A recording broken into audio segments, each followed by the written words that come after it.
strategic concept. However, Trump's entry into office also caused transatlantic tensions. I cannot address them now, but Europe is realizing that decades of loyalty to its American ally are not paying off, and that it needs to work on what they call strategic autonomy. But the problem is that the European Commission seems to believe that strategic autonomy can be achieved by developing into a military superpower. And much of the military-industrial complex is advocating a transformation openly to a war economy to address what they call the danger of Russian imperialism, even though the military relationship with Russia is already out of balance. So in this spring, Ursula von der Leyen unveiled her 800 billion euro plan called Rearm Europe Readiness 2030. 2030, if you see the roadmap that has been discussed in October, it seems that they see it as the year of possible confrontation with Russia. Under this plan, new member states will allow to spend 1.5% of their gross domestic product on their armies for 4 years without having to comply with European budgetary rules. For example, my country is under European Commission review, which is called an excessive deficit procedure, which was launched also against other member states, with fines as sanction, possible fines as sanction. And it means that Belgium, for example, has 1.5 above the European budget, but we have to decrease that, so it means decrease social spending and increase, without it will be accounted to the budget, to this norm for military spending. And so we are caught up in a military. I see over my time. Just to conclude, we are in a very dangerous military logic with a large-scale armament plan that is financed by dismantling social protection, coupled with the illusion that more weapons will guarantee security against an exaggerated Russian threat. And so peace and capitalism are two concepts that are difficult to combine. Militarism and capitalism go against fundamental values of equality, solidarity, and humanity. Militarization and a new arms race come at the expense of necessary environmental and social investments. Tensions between militarized blocs prevent swift actions to save our planet from climate change, address unsustainable inequality and poverty, and avert the weapons threat. So what we need is a new security system, and that's why we have to defend that with trade unions, with all social movements, that is people-centered, inclusive, and based on respect for mutual security interests, what is called common security. And we have to emphasize that real security is based on the principle of I am only safe if my neighbor feels safe. Thank you very much.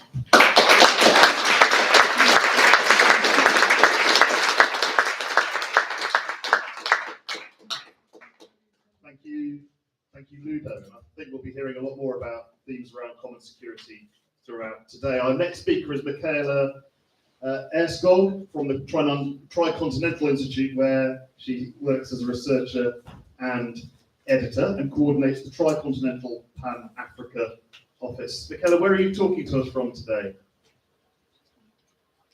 Hi everyone. Hello. We can hear you, yeah.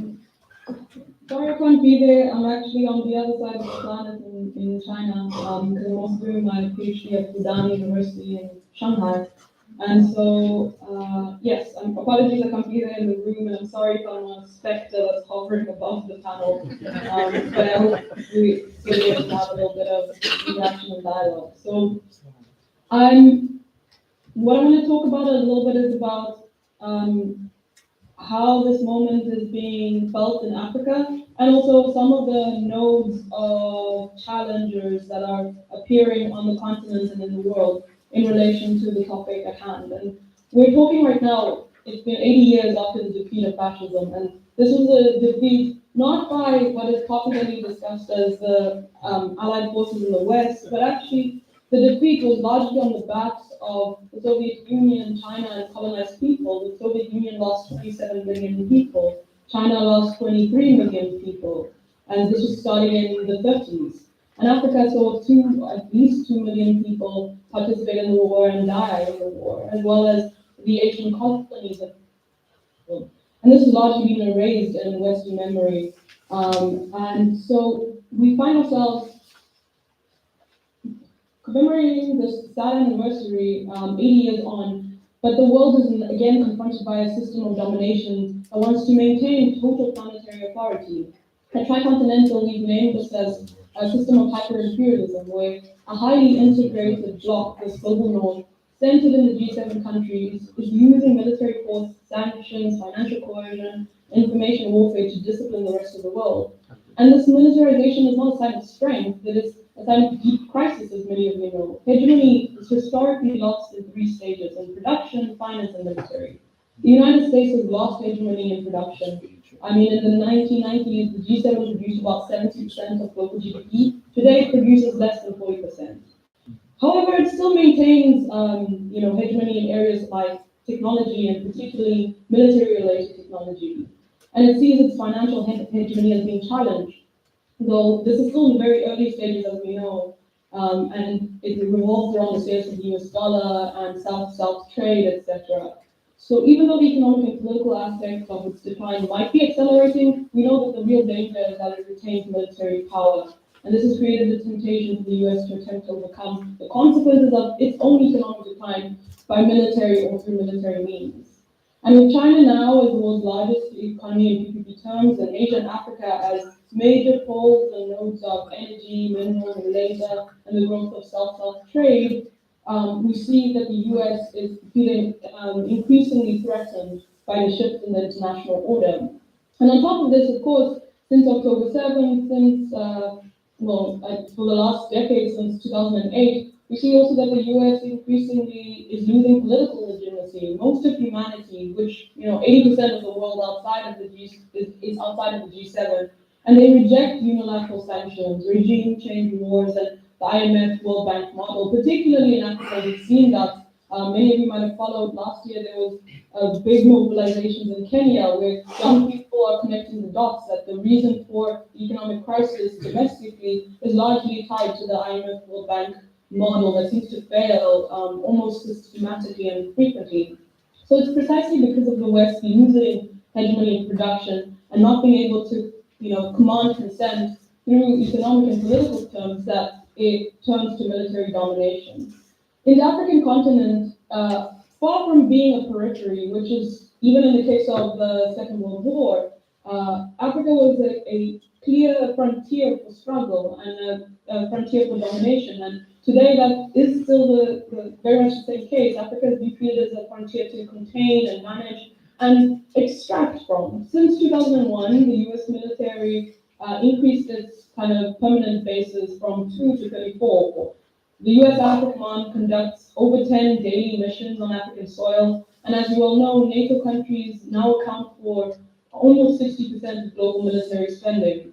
A scale designed to enforce global hierarchy, not to protect human security, which in the Sahel and North Africa, it's always about the question of fighting counterterrorism that we see hasn't improved the situation since NATO bombed Libya in 2011 and basically opened up a new space for illegal arms trades, movement of jihadist extremist violence groups, and didn't actually improve the situation in the last 10 years. When we saw France coming with the G5 Sahel, we didn't see an increase in security. In fact, it was the opposite, where instability and insecurity increased. And Britain is an active participant, as many of you know, although it has, of course, a more low-key and low footprint. But in Kenya, for example, there's 2 installations in the Batuk base, which remains, despite the fact that I think it was 3 or 4 years ago, there'd been many civilian deaths from unexploded ordnance.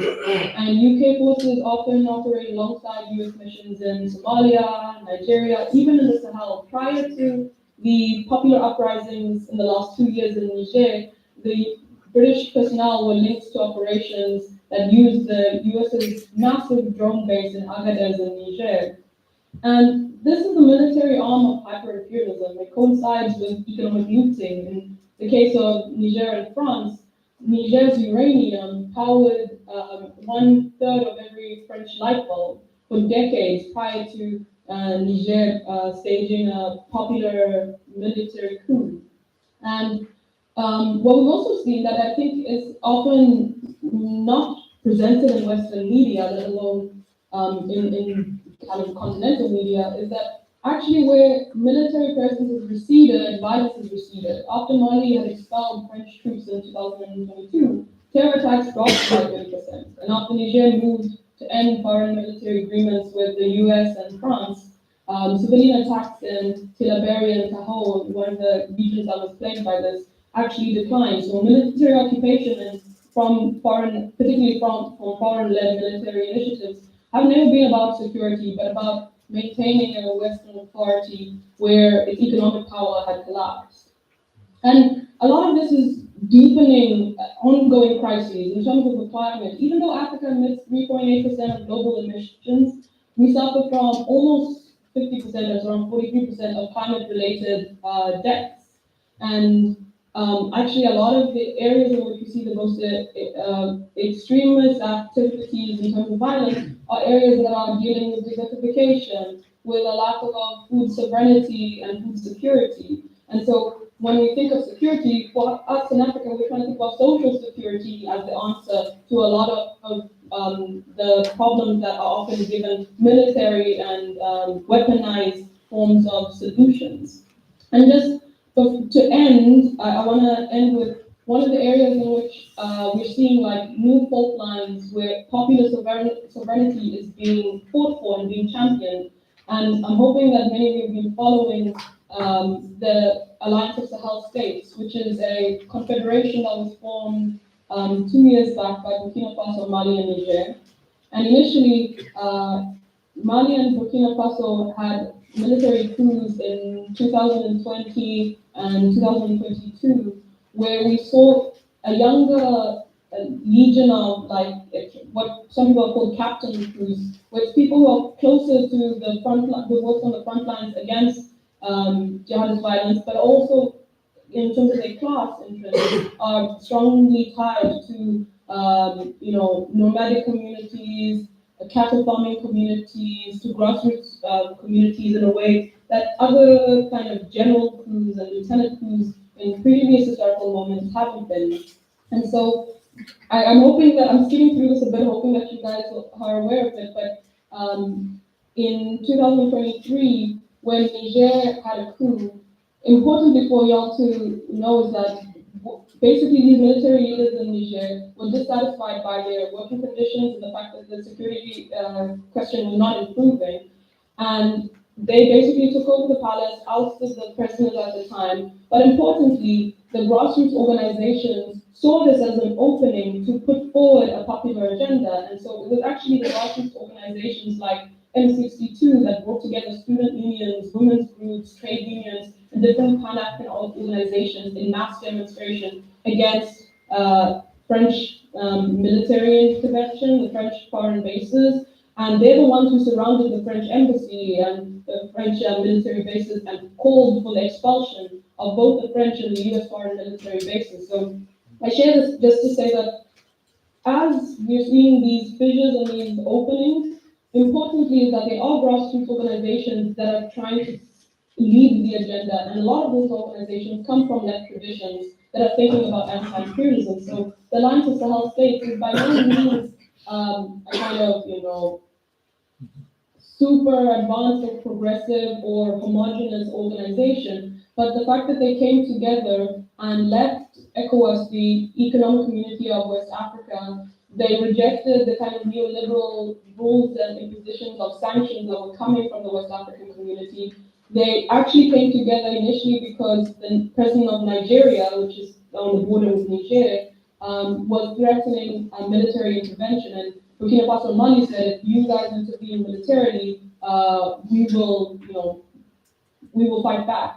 And so now they've expelled the French and US military forces, they've formed a joint defense force, they've nationalized strategic mineral assets, or are in the process of doing so, to coordinate their kind of economic development and political trajectory. And they're building things like aspiring towards food sovereignty in a region that has a lot of food insecurity, where they've built regional grain reserves, where they're trying to pursue a common passport, common telecommunications. And it's important, and I share this, and I know maybe it doesn't seem exactly related to peace activism, but if we want peace, we need to deal with the issues of social security. And in order to develop, we need to have states that are coming together to coordinate for a sovereign development plan that actually deals with the dependency that we historically inherited from the colonial period. And so I think that in this moment, we are seeing some openings, but as many of you, especially those coming from left traditions, know, we enter into history in conditions not of our own making. And so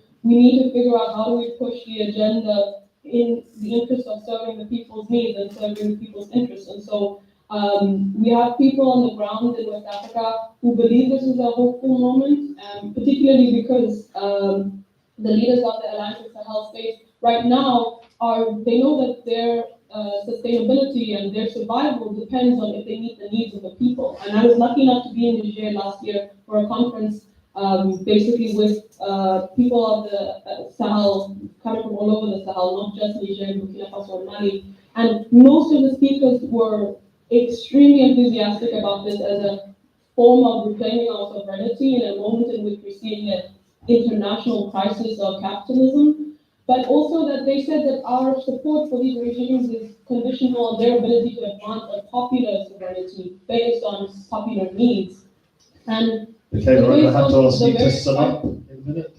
Okay. I'll summarize now, but Okay. basically, in the face of the military push that we're witnessing, these kind of experiments in popular sovereignty, not military domination, are seen as hopeful. If you ask any African on the continent, like, what is the most important process that's unfolding, they'll point to the Sahel. And it's because despite the lack of, or they're not homogenous, they're not necessarily walking at the same pace, but they are aspiring for an anti-imperialist regional project that we haven't seen since the national liberation period. So I hope you follow the process, and I think that these are some experiments that we need to follow closely and continue to support and craft a stronger narrative about how this is not just a coup for factionalist opportunists, but it's about a coup to reclaim the sovereignty of the people's destiny.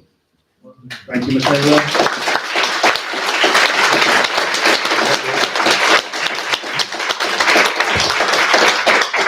So our next speaker is Jamal from the Palestine Solidarity Campaign. And if you didn't know already, then you should know that Ben leads an organisation and helps lead an organisation that is represented in towns and cities across this country, from Penzance down near where I live, up until the very north of Scotland. And we are united and have been united and are consistent and have been consistent because of the leadership shown by PSC in their opposition to Israel's genocide on people.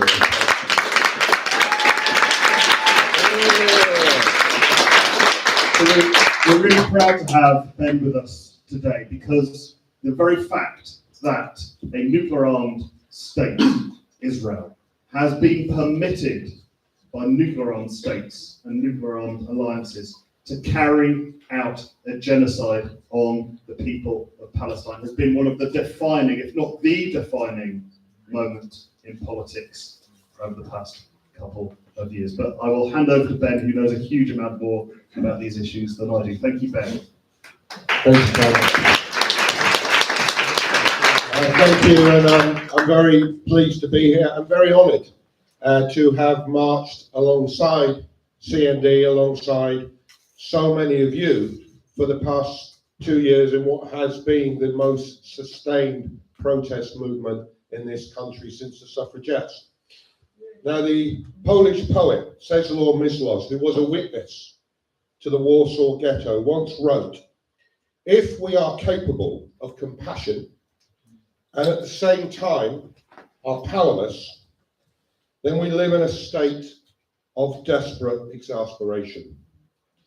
Now, all of us will have experienced moments of that sentiment across the past 2 years as we have seen Israel's genocide unfold, and maybe experiencing it now as we enter what could perhaps be described as the second phase of this genocide, a phase whose gateway has been constructed via this so-called ceasefire agreement introduced in October, and now the Security Council resolution passed this week. It is a ceasefire agreement that, as PSC acknowledged when it was called, has reduced the scale of daily slaughter, has reduced the risk of mass starvation by increasing the amount of food and supplies entering Gaza, but a ceasefire agreement that asks us to tolerate while still regarding it as intact. I saw on the BBC last night the statement that this ceasefire agreement is still holding, asks us to tolerate the ongoing killings of Palestinians in Gaza and Israel still using access to aid as a weapon of war. Since the agreement was signed on October the 10th, Israel has killed over 300 Palestinians in Gaza and destroyed in the zone it fully controls over 1,500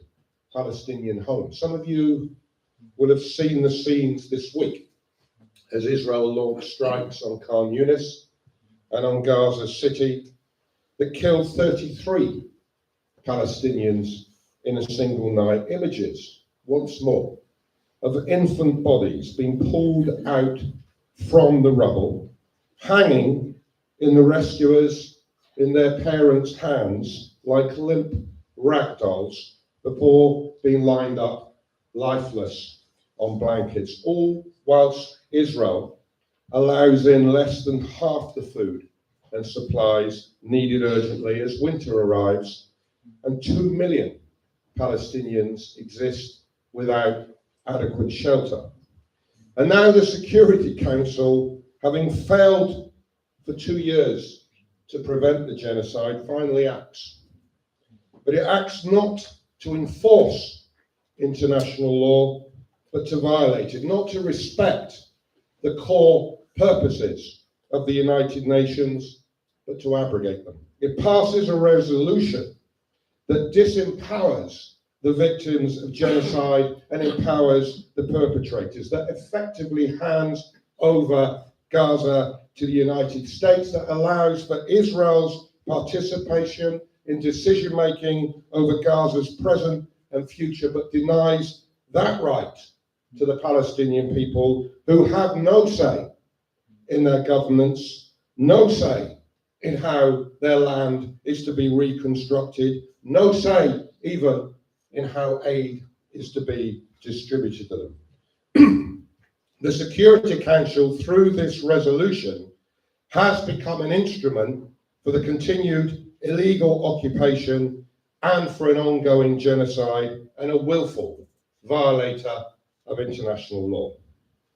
The world's highest court, the ICJ, in July 2023, 16 months ago, confirmed what we already knew, that the Palestinian people have a right to self-determination on their land. This resolution empowers foreign forces to govern them in clear violation of that right. That same ICJ judgment 16 months ago determined that Israel's illegal occupation of Palestinian land should end immediately. This resolution empowers states to support the continuation of the occupation of Gaza and says nothing, zero, about the rest of occupied Palestine. Further, it contains no mention of accountability for genocide, despite the fact that Israel remains on trial at the ICJ for perpetration of that crime,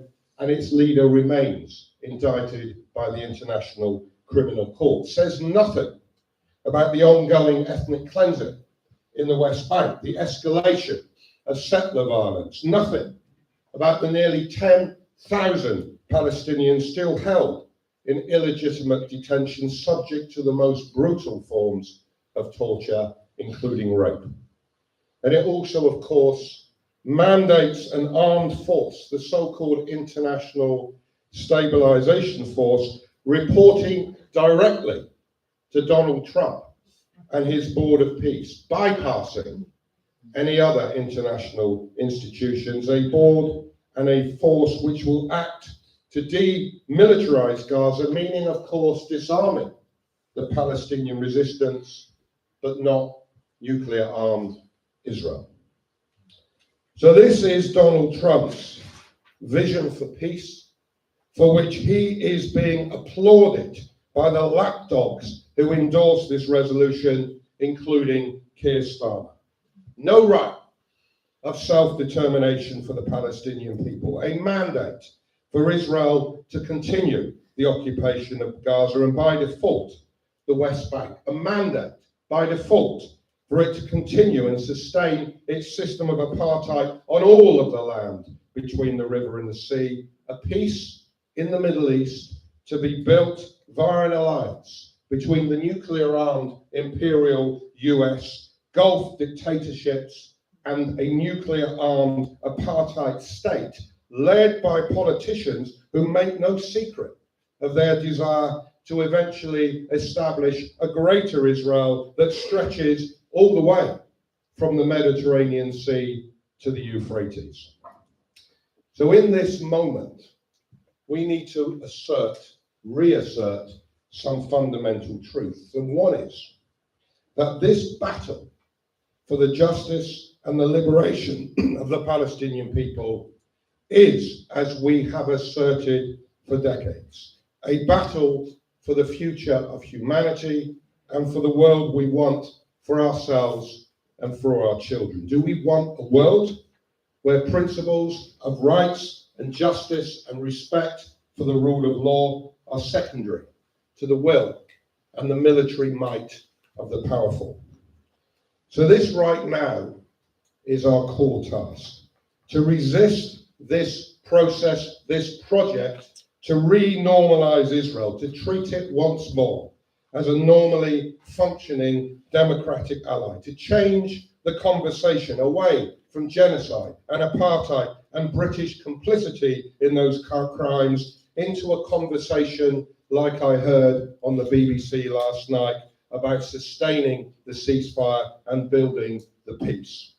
We have to continue to build the movement required to establish a true peace, one founded upon ending Israel's oppression of the Palestinian people and realizing their rights. That, as it always has, requires two fundamental conditions. Firstly, the ongoing resistance of the Palestinian people and their refusal to submit to Israel and the US's plans for their erasure. And secondly, external pressure exerted on Israel by a global solidarity movement that answers the Palestinian call for boycott, divestment, and sanctions. And so to return to where I began, we overcome any sense of desperation by recognizing the power of our collective voice. Israel did not want to end its full-scale military assault on Gaza. It was clear about its plan to continue until every Palestinian had been expelled from Gaza. It was forced to do so because of its increasing isolation in the General Assembly, within global civil society, and across global public opinion and in the global streets. Trump, for once, told the truth when he said to Netanyahu, "You cannot fight the entire world." He was referring to the increasing threat of boycott and sanction against Israel. And here in the UK, alongside the marches of unprecedented size, we have been winning important BDS victories. 27 councils have now committed to divest funds from their pension funds, to divest from complicit companies. The Co-op has withdrawn all Israeli goods from its shelves, and there has been nearly a 20% reduction in the import of Israeli goods, something the Daily Telegraph, and we should always believe what we read in the Daily Telegraph, attributed directly to boycott campaigns that we are leading.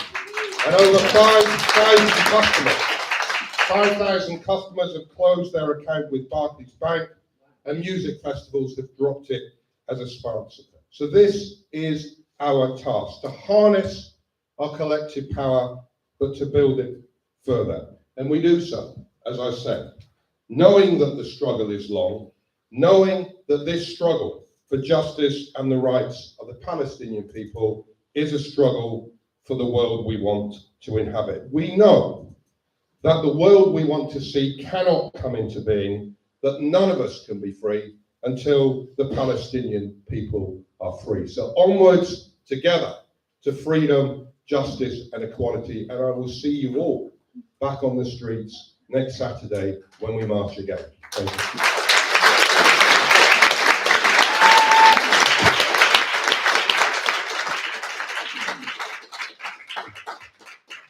Thanks, Ben, and CND has been extremely proud to be part of the Palestine campaign and to assist you wherever we can. Our next speaker is Dennis Fernando. He's a senior campaigner with Friends of the Earth, and it's worth noting that when I mentioned the doomsday clock of the Bulletin of the Atomic Scientists earlier, it's not simply the acute and growing and ever-increasing nuclear risks that they take into account, but also a whole host of other issues.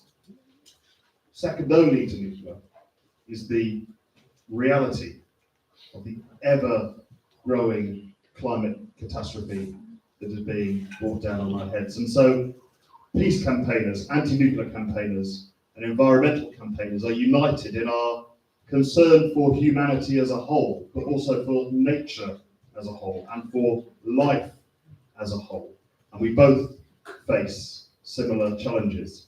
But I'll hand over to Dennis to tell us more about that. Thank you. And thank you so much to CND for inviting Friends of the Earth to address your plenary today. Friends of the Earth is an organisation that believes the struggle for climate justice cannot be disentangled from the struggle for peace, disarmament and global solidarity. We are meeting at a time of crisis. The planetary system is fraying, wars destroy lands, but also atmospheres. Climate militarism, far from providing security, is driving insecurity, and Britain is a key player in this crisis. Institutions that claim to protect us from insecurity are fueling the existential crisis of our time, climate breakdown. And this crisis is both global and on our doorstep. We are witnessing record wildfires, the worst drought in decades, and we experienced the hottest summer on record, while unprecedented extreme weather batters the global south, costing countless lives and livelihoods.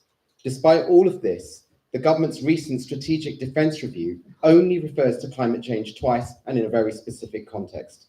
The threat to resources that the climate instability will continue to cause, and the high north that will be ice-free by the summers of 2040.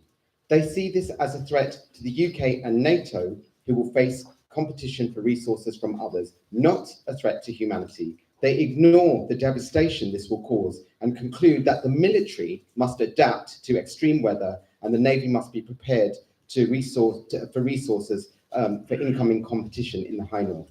So, whatever the crisis, their answer is war. Every fighter jet we commission, every arms deal we make, and every deployment we sustain is a direct blow to our climate stable future. And when politicians talk of security, they often mean jets, guns, and bases.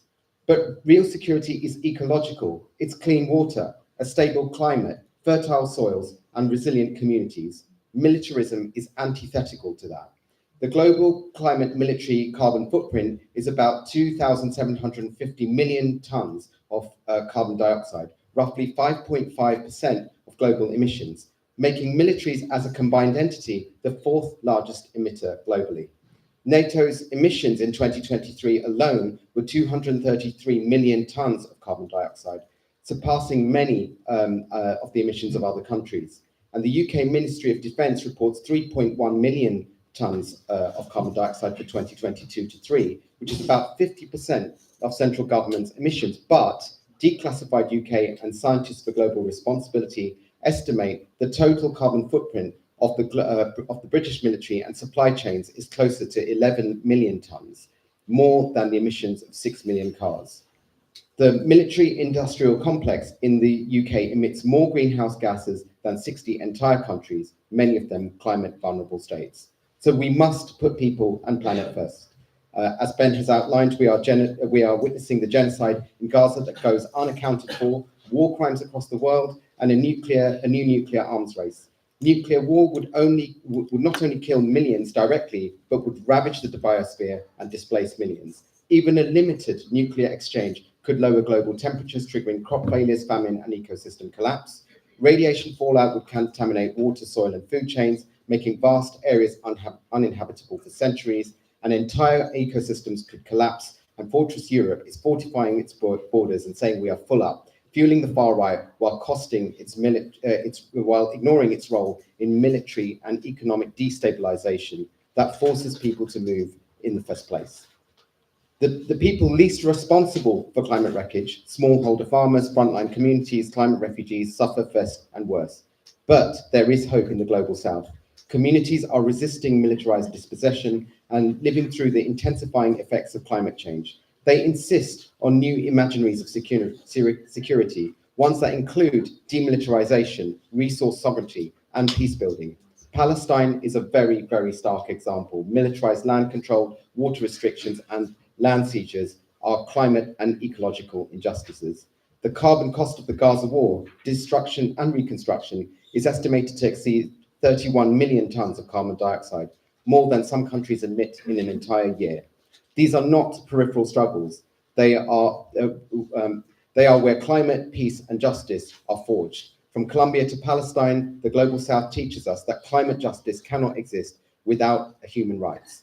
We in Britain must listen, support, and learn from these movements. And that means expanding our commitment to disarmament treaties like the Non-Proliferation Treaty, the Treaty on the Prohibition of Nuclear Weapons, and the Arms Trade Treaty. And we must end sales to countries that are committing war crimes and reduce military budgets. We must redirect funds from nuclear deterrent upgrades to public services, green transition, housing, and tackle inequality. We must divert military budgets into averting climate catastrophe and answering the cost of living crisis. Imagine if just 10% of the military budget was shifted into climate mitigation, adaptation, natural restoration, renewable energy, and social infrastructure. The impact would be seismic.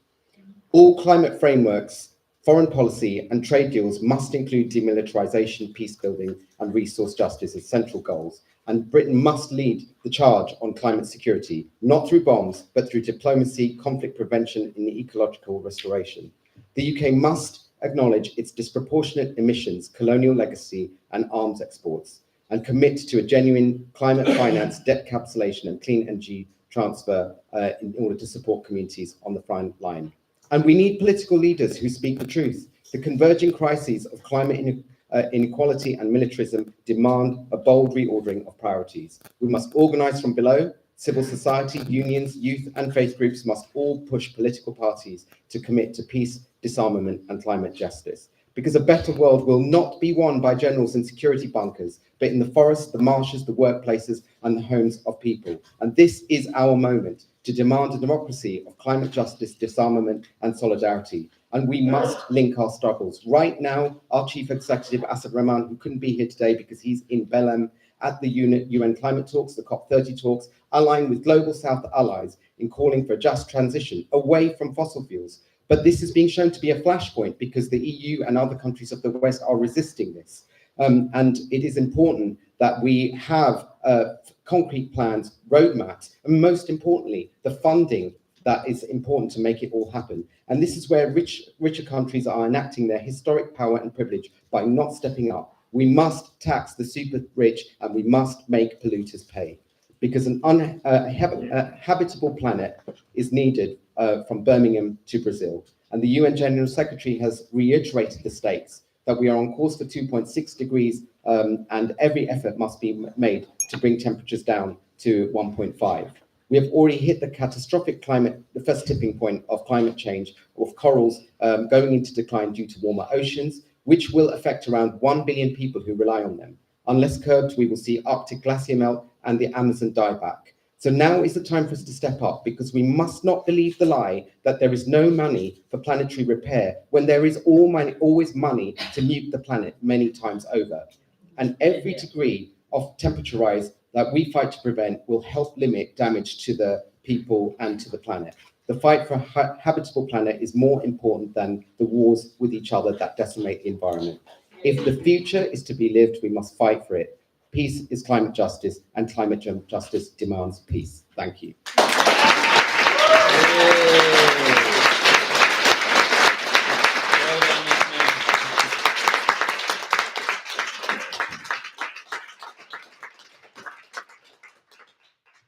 Thank you, Dennis. Now, peace and anti-war campaigners recognise that racism, hatred, and prejudice have been used over and over again to justify going to war.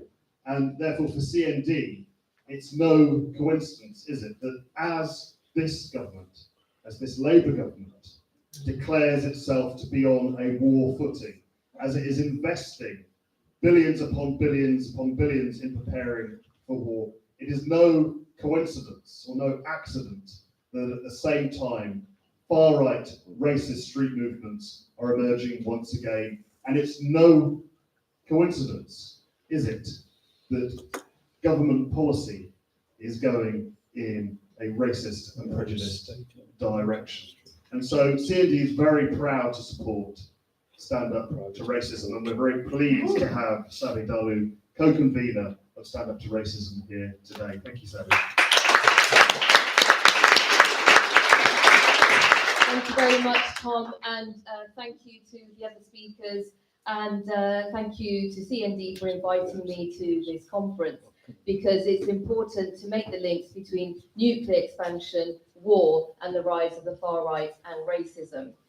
These are dark times. Earlier this week, Shabana Mahmood warned of dark forces, but after her draconian announcement of restrictions on refugee and asylum rights, Starmer's Island of Strangers speech, and the hateful daily anti-refugee propaganda campaign that fueled the growth of the far-right demonstrations in the summer, I have to say, Starmer and Mahmood are part of these dark forces. Often refugees are a product of wars or military intervention that Britain has a direct involvement in, and a tiny minority of the world's refugees arrive in Britain. The vast majority are in the Middle East, other parts of Asia and Africa. So we must defend the right to asylum in Britain. We are also seeing the sharpest rise of the international far right than at any other point in the post-war era. For the first time in this period, the far right is leading in the opinion polls in Germany, France, and Britain. And in Britain, the level of support for the far right today is unprecedented. So we must build the fight back against this. And I'm very pleased that CND is part of the movement to turn the tide against the far right.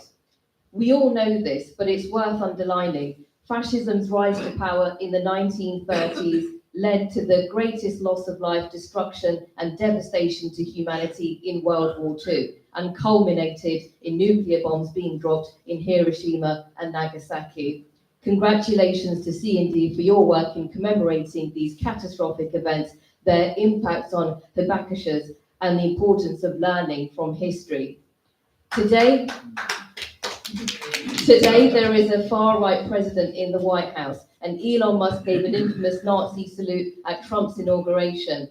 And Musk's nuclear expansion ideas are so ambitious, they even extend to outer space. Remember him calling for Mars to be nuked a few years ago.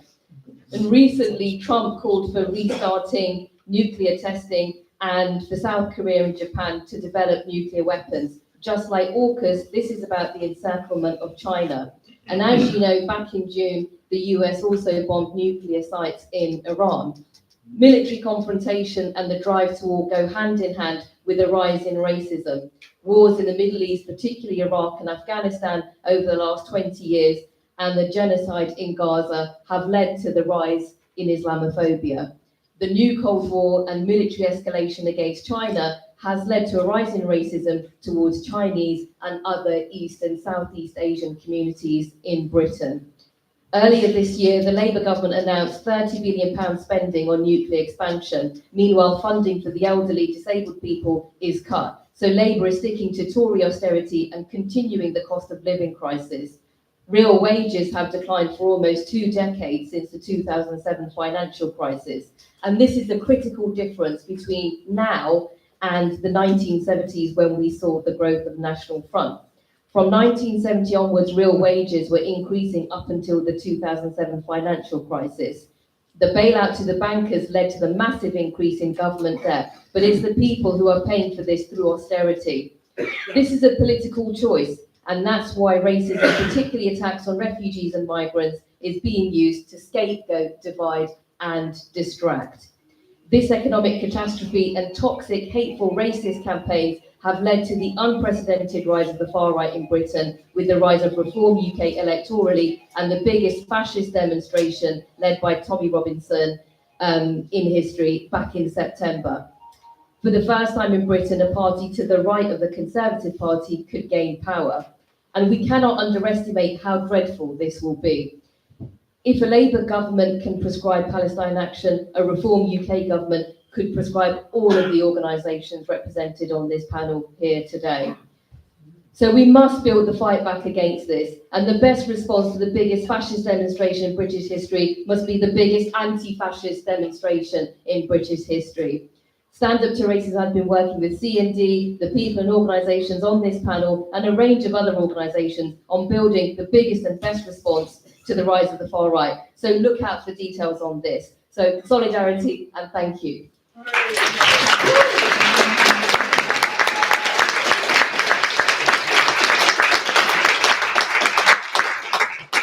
Thank you, Sabby. Our final speaker, probably he's known, but I'm going to introduce him anyway. It's Jeremy Corbyn, the independent member of Parliament for Islington North, a long-standing, very centrally involved campaigner with CND, and as I said earlier, the spokesperson for the peace and anti-war movement in Parliament. Jeremy is going to be telling us about more recent developments and the desperate need for us to unite against the dangers we all face. So thank you, Jeremy. Yeah. Thank you. Thank you very much, and thanks for inviting me, and thanks to all for being here, and particular thanks to CND for staying the course for decades and decades and keeping the voice for a non-nuclear world loud and clear. So thank you to everyone who's ever given any time or energy to CND, because they've all suffered abuse and stress as a result of it. I went to Japan in August for the first time on behalf of CND, but I hasten to add I paid my own fare. CND can absolutely not afford that fare. And I was deeply moved by the whole experience of being there. I'd obviously spent my life campaigning against nuclear weapons. I joined CND when I was 14 or 15, something like that. But nothing could prepare me for the experience of actually being there and seeing the results, albeit 80 years on, of the explosion of 2 nuclear weapons that would be very small nuclear weapons by today's standards. So I want to start by reading part of a poem called The Stars That Wandered, Hiroshima. And the poem, I'll just read the last part. I've held the hand of old Hibakusha. I felt like the chest of a fallen gosling in a city that felt like a cage where people stared at the telling scarf worn in August, covering scars she opened just for me to share with you, us. And that was one of the many poems in this wonderful book put together by Anthony Owen of Hiroshima and Nagasaki poems.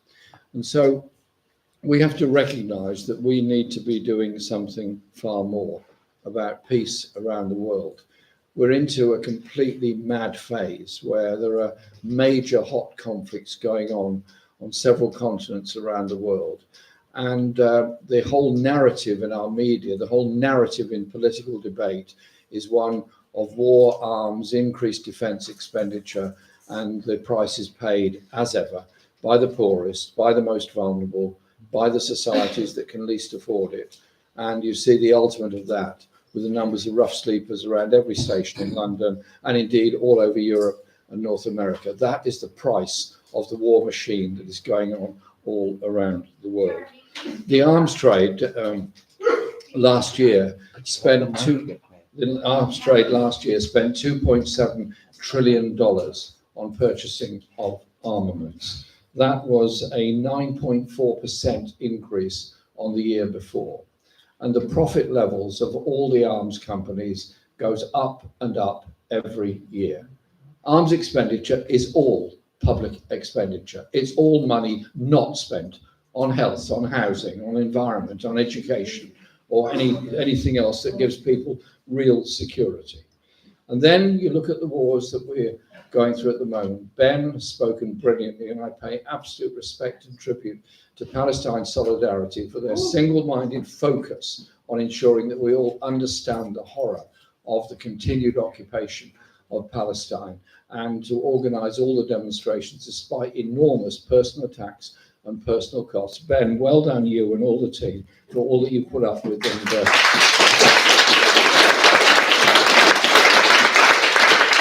I'm happy to stand outside Westminster Magistrates Court as long as necessary to support you and all the others that have been so grotesquely vilified for your work. 60,000 people and more have already died in Gaza.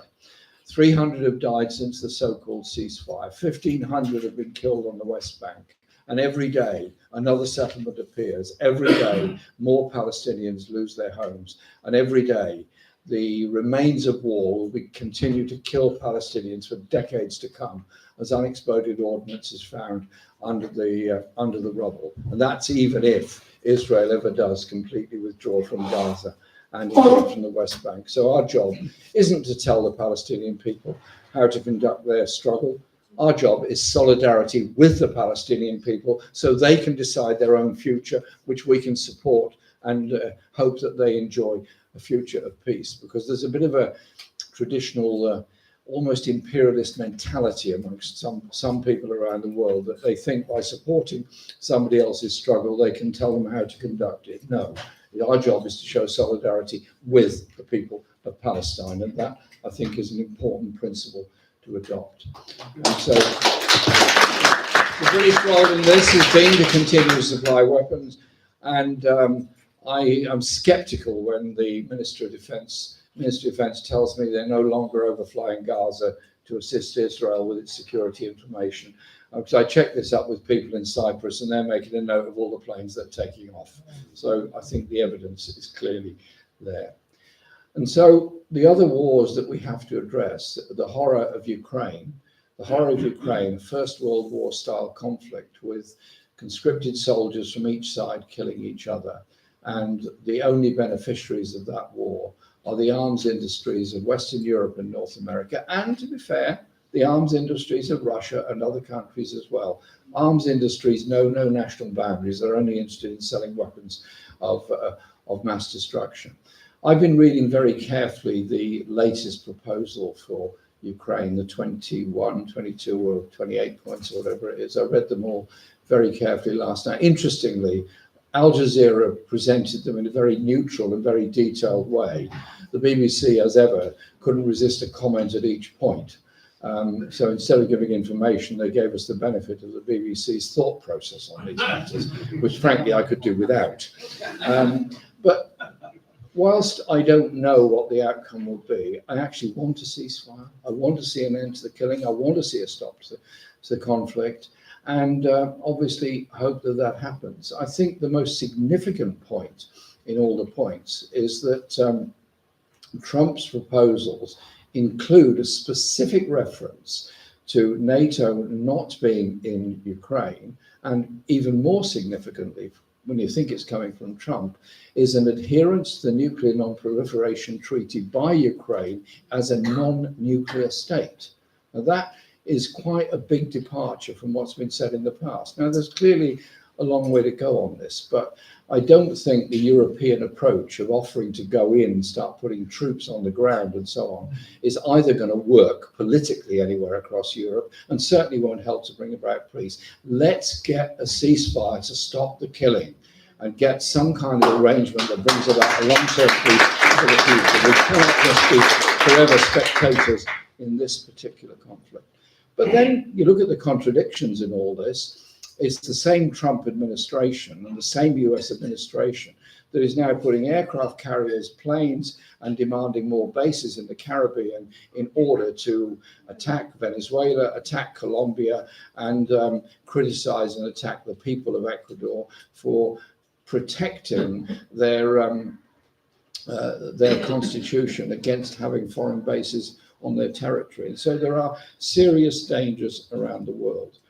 But we are an organisation based in the UK. We obviously have strong international connections, and international peace movements are absolutely essential. It's wonderful to have comrades on from other parts of the world.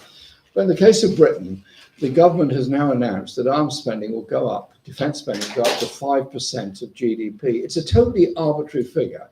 It's not based on any logic, not based on any perceived need. It's just a sort of virility symbol. We're going to go up by 5%.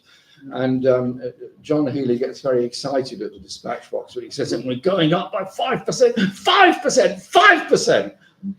What are we all supposed to do? Cheer? It sort of reminds me of the sort of madness of the building of the dreadnoughts before the First World War. We want 8 and we won't wait.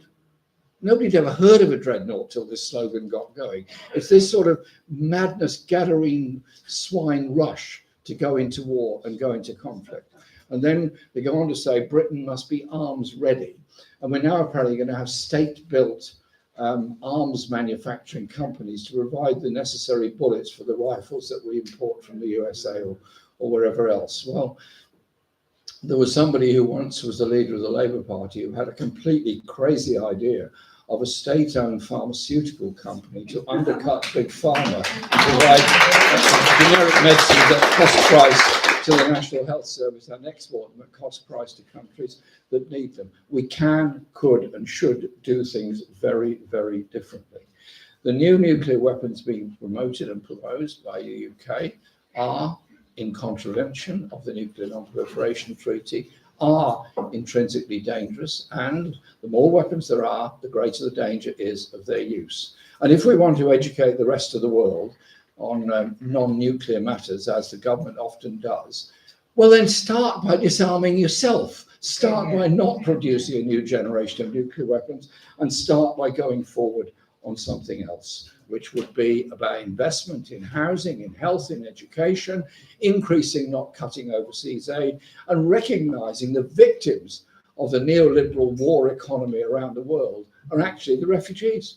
The refugees, most of whom are taken in by southern countries that don't have the resources to cope with it, aren't able to deal with it, and instead we have a government this week alone spent hours in Parliament just appeasing Nigel Farage and reform. And so, quite honestly, if a Labour minister feels their proposals are being welcomed by Nigel Farage and the Conservative Party, then I think there must be something wrong with them. End the triopoly of political and social thinking in British politics. Let's have something different. Peace, justice, investment in people's needs, and a world of peace and environmental sustainability. It is all possible. Thank you very much.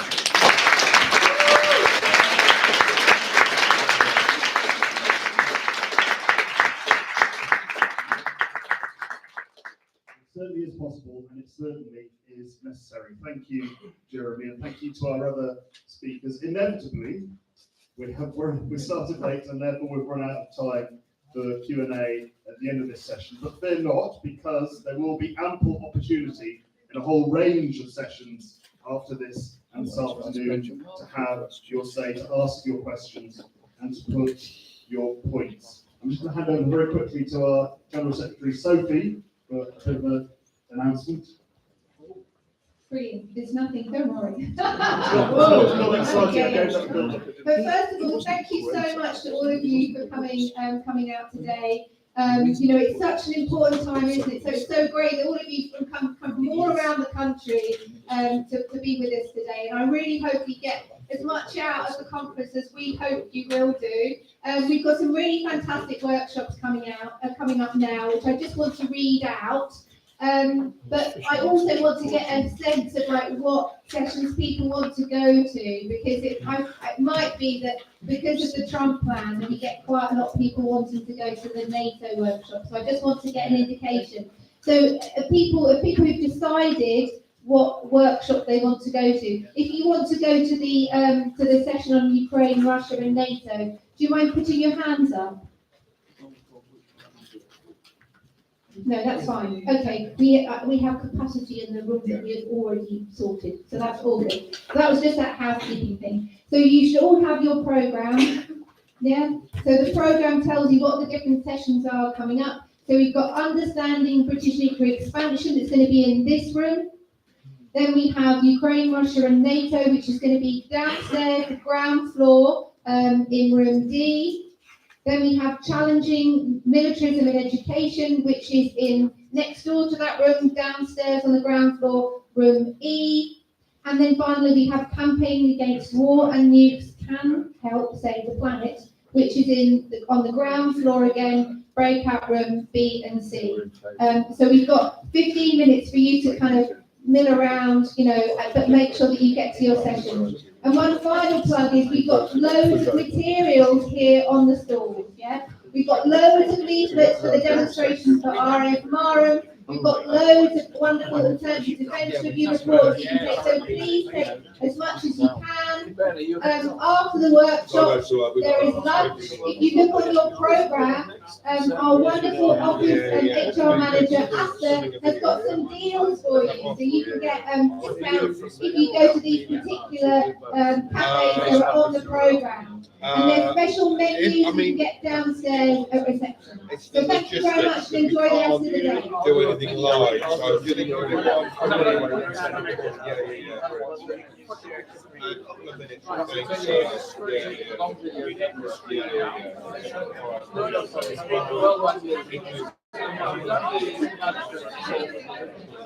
All right,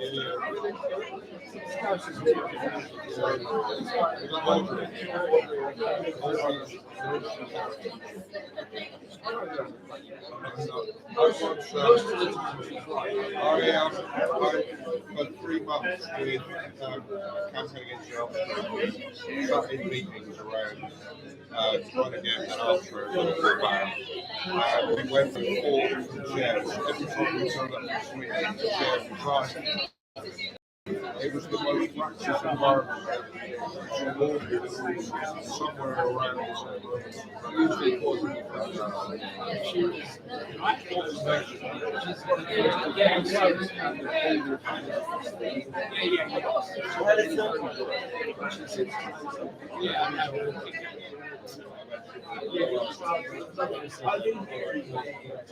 Hello.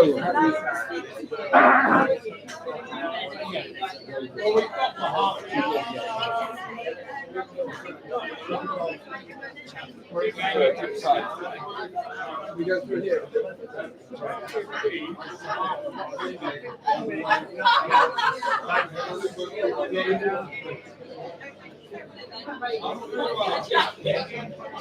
Did you see these sleeping?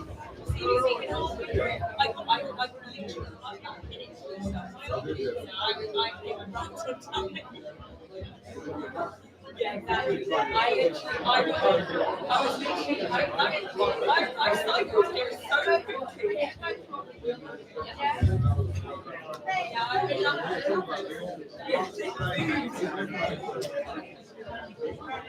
Terrible.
How you doing?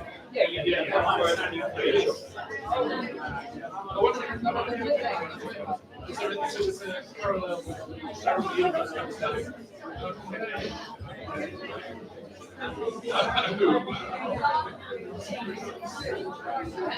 Yeah, yeah. A few weeks ago, getting around trying to say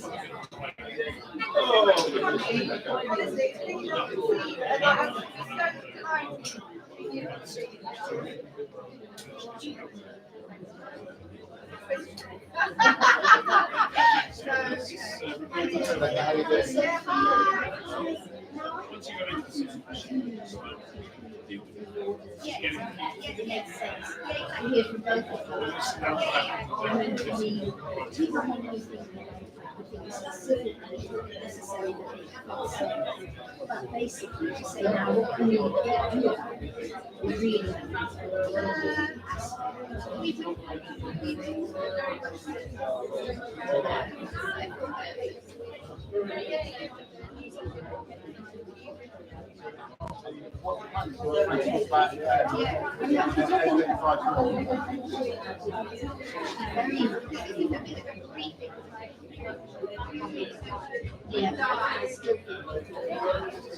yeah, but like the whole day,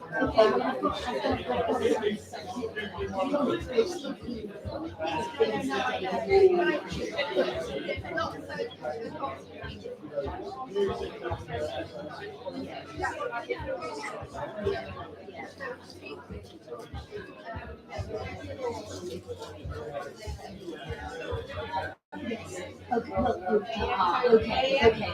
I'll definitely. I'll start with the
Yeah, I'm good. So I guess were you planning to be? I was hovering around to see what it's told me to see. Yeah, well, I think you just grab a chair. I'm just going to grab a chair. Yeah.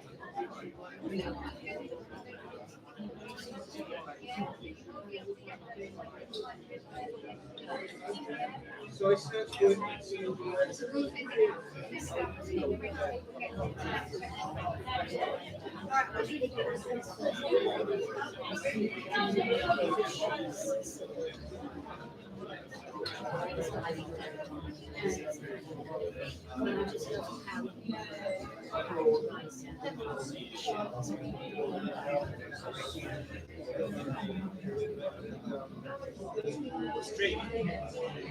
So we're figuring you'll be able to watch that back. We're actually recording the thing as well.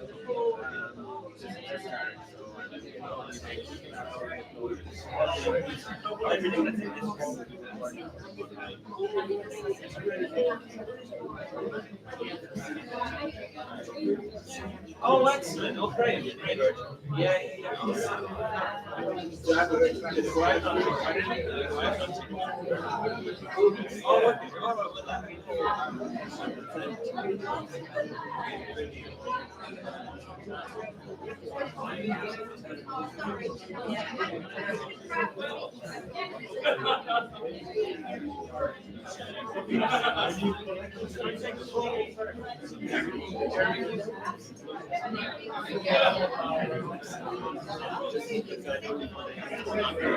Come with me.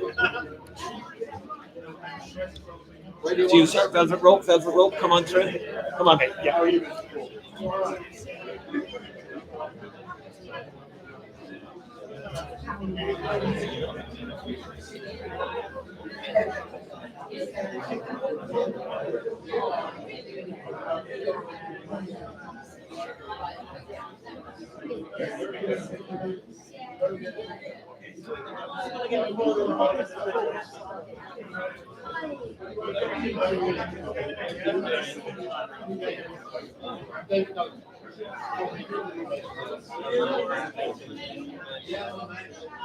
Speaking on this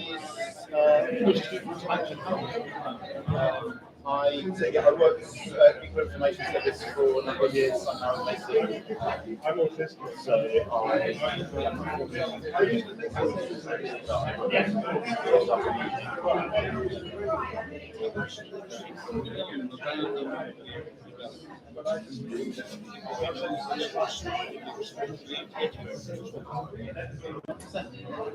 the history is really, really interesting. It's all really substantial number of Jewish refugees. And I wouldn't, this is a very deep root around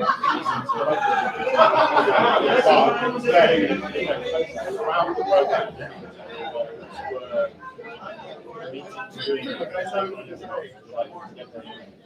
they were wrong.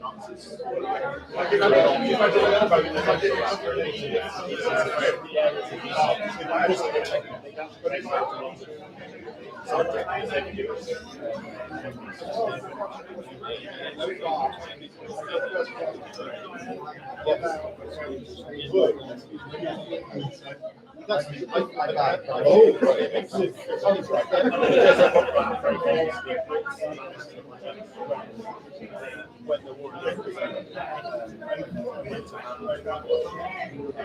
the moment, the rest of them are very more ambivalent.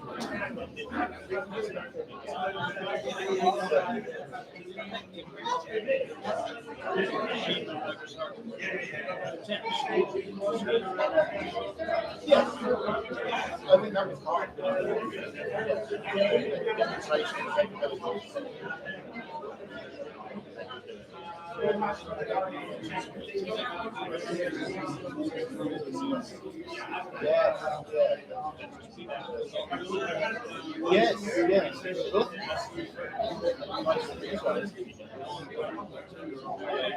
Yes, it's one of the quotes of Vrede.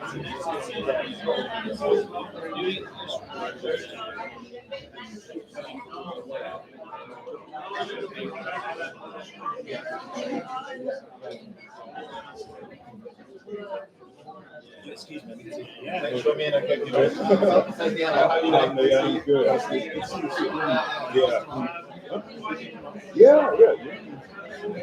Yeah. Yeah, I'm looking forward to the presentation.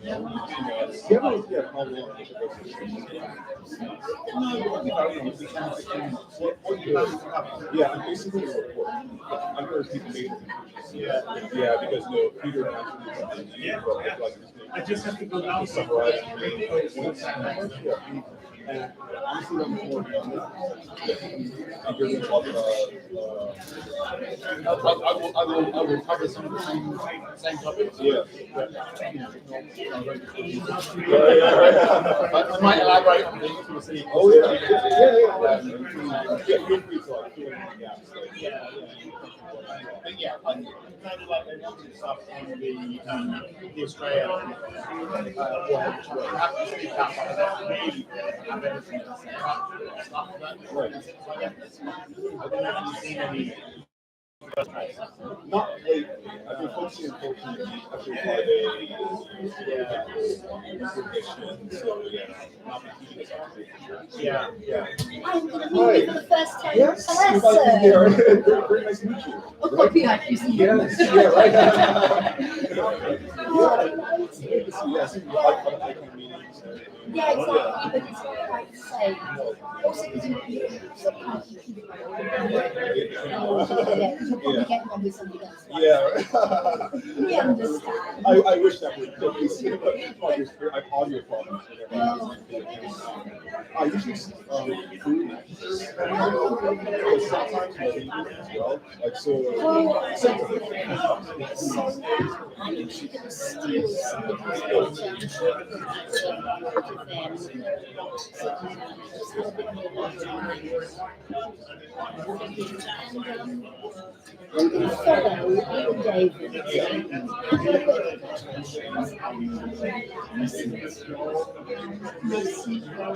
yes.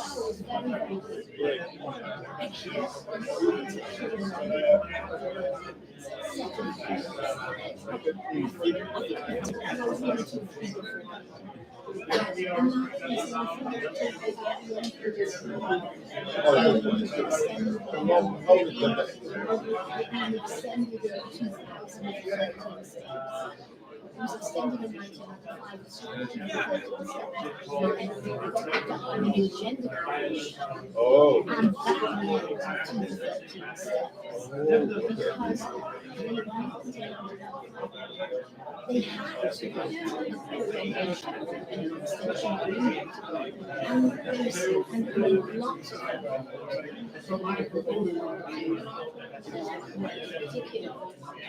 was saying we give you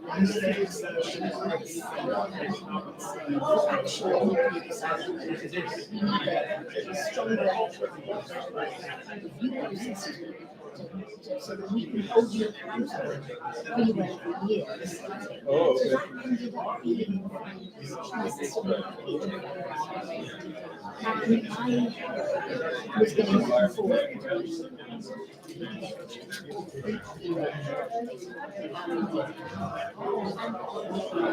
and Geneva came up with a strategy for how we could use the decisions. And my article Well, but if you read George Orwell, you know what that's really of new generation got together. They got 4 ministers making statements. Talk about it in the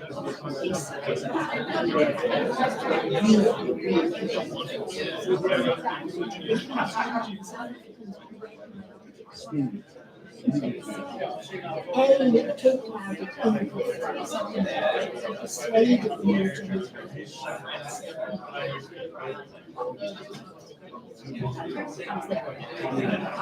So they were free to live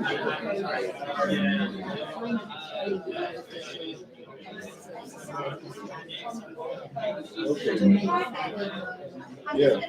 So it was just you don't have to. If you could provide that, if you could provide that to us, I'm certainly not. Right, okay. No, because I've only got 7 minutes and I've got to do, and I want to talk about now. Oh, sure. And what we can do about things. So we're ready to talk about it. But this attempt is really, and the issues of the warheads, I'm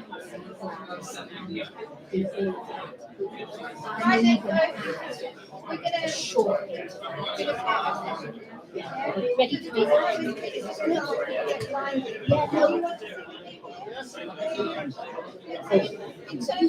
Oh yeah, sure. Yes. All right. All ready? Yes, ready. Stick behind. I don't want to have a stick. I've got a bit of water. Is this the microphone? So this would be the microphone to use. This one's just picking up for our stream. Sure.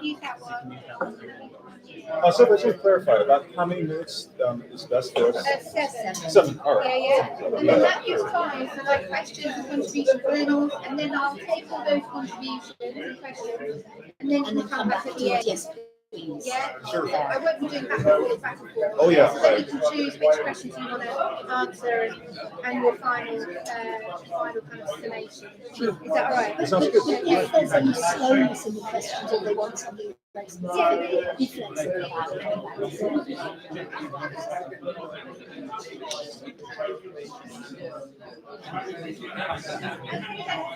Because anyone was following both of you from the audience, Right. allow what was.